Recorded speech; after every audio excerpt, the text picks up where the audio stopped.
Well, hello, cse403. This is Dr. Keith Schubert, giving you an example using convolution. Several students have asked me to kind of go into a little more detail on this. I don't believe the book goes into this amount of detail. Honestly, I don't personally read the book very much, but by this point in my career, I don't really need to.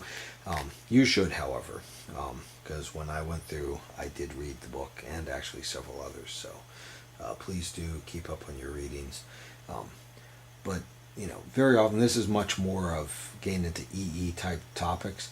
The part that we're really concerned with is, imagine I have a system. I'm going to draw this what I call Roy Smith style. Roy Smith was actually one of my members of my PhD committee, and he's actually from New Zealand, and you will notice New Zealand people kind of do some things a little bit different than everybody else, and that's often a good thing.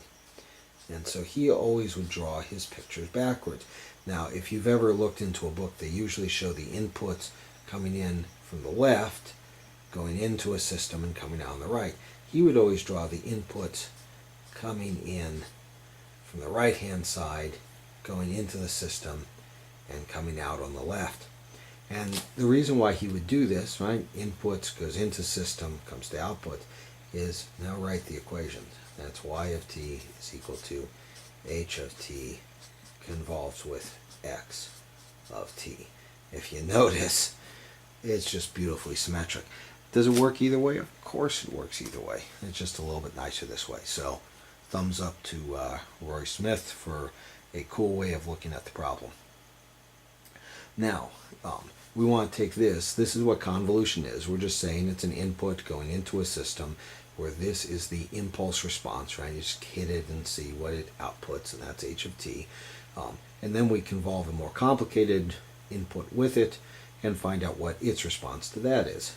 And we do this by calculus, which is why everybody loves calculus so much, right? And this is why engineers are so much into it, is because everything we do involves calculus. So this works out to be, for us, we've got to have some other variable we're working on, so we can do h of lambda times x of t minus lambda d lambda. So that's convolution. Realize you could also do a substitution of variables, maybe say lambda equals t minus gamma. If you do that, you will find that you end up with h of t minus gamma x of gamma d gamma. And the substitution of variables ends up showing you it's symmetric. The way you can think of this is saying, treat your h just normal, just draw the graph, and this one is flipped in its little integration variable and shifted by time amounts. So you're flipping and shifting this one and multiplying it with this, and then finding the area under the overlapped curve at every particular time instant, and then we're charting those up. And it doesn't matter whether you flip the first one or the second one, because you're just finding the overlapped areas. That's really what you're doing with convolution, is finding the overlapped areas at every time shift possible. So it doesn't matter who's shifting. That's actually an implication of relativity if you think about it, because it doesn't matter, they're relative to each other, whether you're on one or the other. It works out symmetrically as a problem. That's another whole discussion though, and I don't want to get too off track on it. Realize one more interesting thing we often want to deal, this works for any type of linear systems that we want, not just the ones that you can build. If we want to deal with ones you could actually build, we call that physically realizable. What that means is, for H to be physically realizable, it means that it cannot anticipate something happening to it. It can only respond to something that has happened. So, if this is a bell, I can't take the hammer up and get close to it and have it start ringing as my hammer is getting close to it. I have to actually hit it. Now, in truth, the little air puffs might do stuff, and there could be magnetic interactions and whatnot. But, in that case, still something is hitting it. So, in the purest sense, it's got to actually be affected by the system before it can start responding to it. Now, that means that H cannot respond for anything before the input comes in. Therefore, negative values have to be 0. So since, h of lambda must be 0 for lambda less than 0, that means technically I can put a lower bound of 0 here. By doing the change of variables here, this has to be, 0 or bigger, t minus gamma, which means that this can run from minus infinity, because gamma is now, minus infinity is plus infinity. But the limit goes up to when gamma here is equal to t, the upper bound. Then I've got t minus t, I hit 0, so then I can do t as an upper bound. If we want both h and x to be physically realizable, technically I only need the system I'm building to be physically realizable. I could be assuming that x is coming from my environment, and if it's coming from my environment, it could have been running so long that I don't know, where it's coming from and whatever. And my system's just in there, and I turn it on at some point, and the environment has been acting on it, so I cannot really tell where it's going on. So it doesn't necessarily have to be physically realizable. But if h and x are both physically realizable, then both the lower limit of 0 and the upper limit of t then applies in both equations. So both integrals become 0 to t, 0 to t, because of the two and their symmetry. Anyway, so that's physically realizable as it goes on. Now let's consider our particular problem. Let's say I wanted to have a simple system here. Right, this is my time variable going on. We're just going to consider some h of t, and I'm going to pick my h of t to just, it gets hit by an impulse, and then it turns on for 2 time periods and then turns off. That's 1 the whole time. And for my input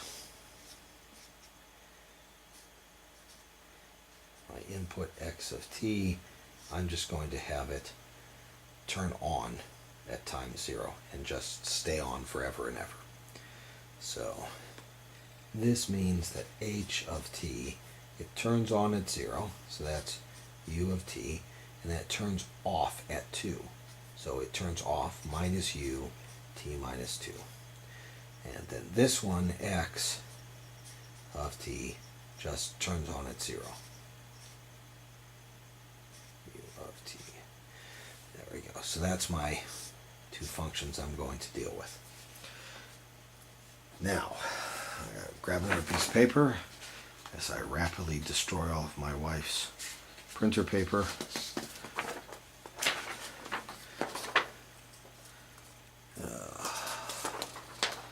And just if you're interested, this is a great use for those stupid political flyers you get about this time of year. Is they make lovely little backstops for your paper when you're doing it, because this ink actually soaks pretty hideously through here. First couple ones I did directly on my book, and I don't know if you can see it there, but there's little blue spots. Now I stick a political flyer in there, and they're plastic, and they soak that up and keep my book safe. So good use for otherwise worthless political mailers. All right, so what we want to do now is start actually calculating this, and I'm going to calculate this 3 different ways. First way I'm going to do is just directly calculating it algebraically. So this means I'm just going to pound through the calculus. That means I've got y of t, and that's equal to the integral from minus infinity to infinity, and I need to just stick in my h of lambda, which in this case h of lambda is just u of lambda minus u of lambda minus 2. That's my h. And then I've got to multiply that by x of t minus lambda, and that's just u of t minus lambda. And this whole thing is d lambda. Okay. Now, I realize in advance I could have just said 0 to t as this goes on. But I'm going to do a bunch of different manipulations on here, so I don't see a need to make that observation right off the bat. I'm going to distribute, because I'm going to actually get even better limitations. We're going to do distributive, and I'm going to actually, as is often my way, do several steps at once. Sorry about that. I'm taking this whole part and distributing it to the first one inside the integral, and I'm going to do the same thing to the second one. So minus, so I'll separate the integrals. And I know mathematicians always say you should do one step at a time, but that's just slow and boring. So sorry about that if you're not used to it. Lambda, d lambda. Stick that up in there. Okay. Now let's just consider them each individually. This one right here is equal to 0 whenever lambda is less than 0. And it's 1 otherwise. So I can actually remove that one as long as I put the lower bound to be 0. And this one is equal to 0 whenever lambda is bigger than t. And anything less than that, it's equal to 1. So between 0 and t, both of these are equal to 1. So I get that for the first integral. For the second integral, this one is equal to 0, anything lambda less than 2. That's my lower bound. And this one is the same exact as was before. So it is 0 for anything bigger than t. Both of them are equal to 1 in between that range. So I just end up with this. Now this gives me lambda evaluated from 0 to t minus, and then I have lambda evaluated from 2 to t. Now if t is less, so this gives me 3 possibilities. If t is less than 0, then both of these don't exist, and I just end up with nothing. If t is in the range of 0 to 2, right, then this one is gone, right, because all you've got is, right, it at best hits the lower bound, so effectively this is gone. I just have this one. I'm ranging up to 2, and so I end up with t minus 0, so that's just t. And if t is strictly bigger than 2, both of these are here. So I get t minus 0 minus t minus 2, which just gives me 2. All right, because I've got t minus t, and then minus a negative 2, which just gives me 2. Yay for algebra. So now I've got an answer.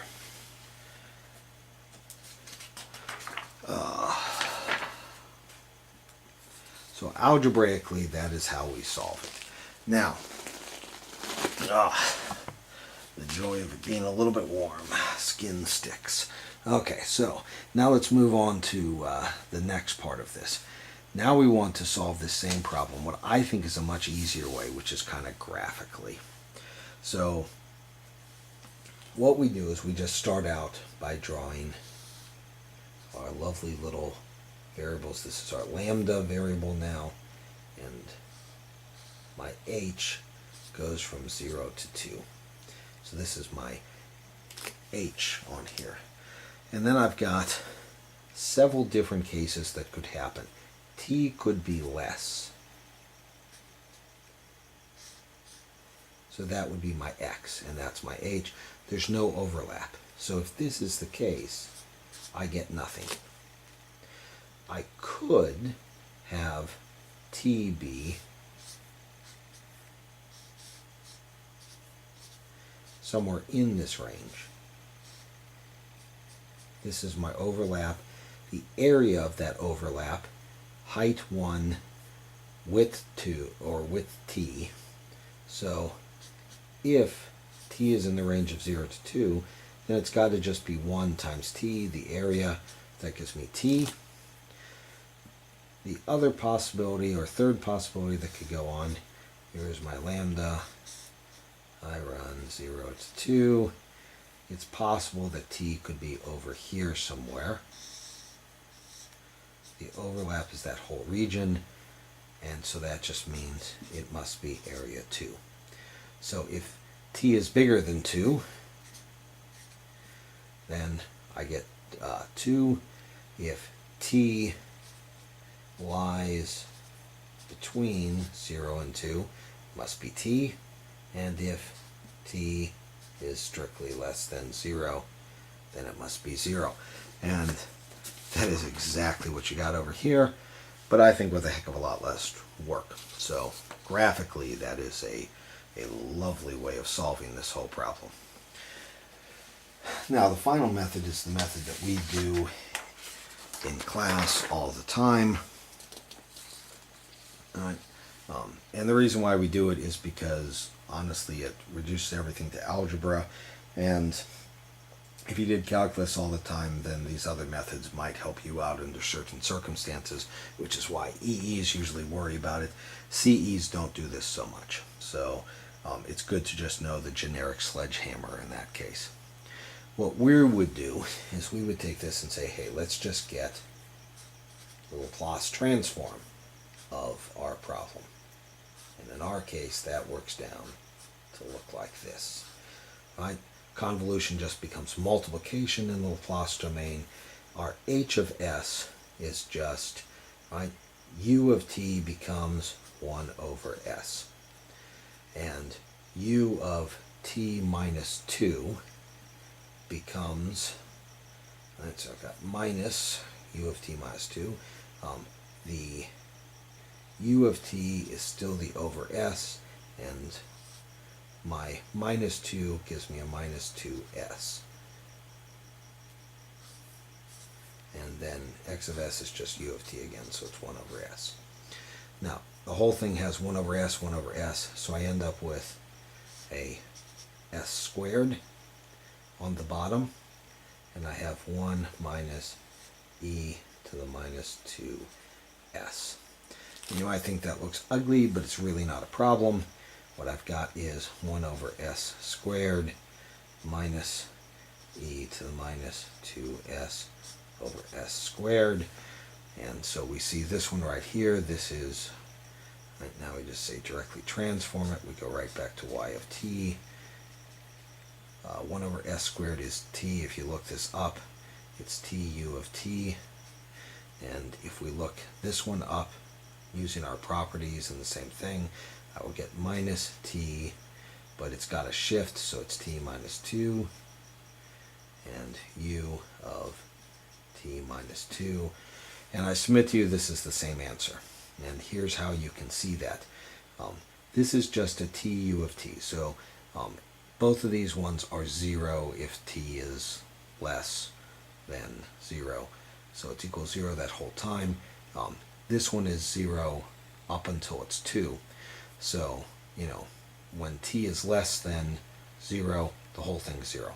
When t is between 0 and 2, you just get t u of t, that's just t. And when t is bigger than 2, this one turns on, so essentially that just goes away, right? And that goes away, and what you end up if t is bigger than 2, you have t minus 2, t minus t is 0, minus a negative 2 is 2. So it gives you the exact same answer very easily, no worries, no complaints. The algebraic way works every bit as well. There's good in understanding each of the techniques. This is the only one we're going to worry about as far as it's concerned, but I do think it is good to know each one of these. So I hope this has kind of helped out understanding a little bit about convolution. And I will see you all on Tuesday. Have a good day.